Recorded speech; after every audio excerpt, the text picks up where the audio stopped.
ముఖ్యమైన దినోత్సవాలు: ఫిబ్రవరి 21 ప్రపంచ మాతృభాషా దినోత్సవం, ఫిబ్రవరి 28 జాతీయ సైన్స్ దినోత్సవం, ఏప్రిల్ 16 ఆంధ్ర నాటక దినోత్సవం, కందుకూరి వీరేశలింగం గారి జయంతి, ఏప్రిల్ 23 ప్రపంచ పుస్తక దినోత్సవం, ఏప్రిల్ 30 బాల కార్మికుల దినోత్సవం, జూన్ 5 ప్రపంచ పర్యావరణ దినోత్సవం, ఆగస్టు 29 జాతీయ క్రీడా దినోత్సవం,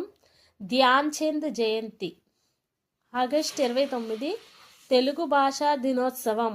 గిడుగు వెంకటరామూర్తి జయంతి,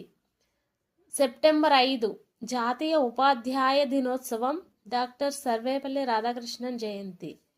నవంబర్ 7 బాలల సంరక్షణ దినోత్సవం, నవంబర్ 14 జాతీయ బాలల దినోత్సవం, జవహర్లాల్ నెహ్రూ జయంతి, నవంబర్ 20 ప్రపంచ బాలల హక్కుల దినోత్సవం.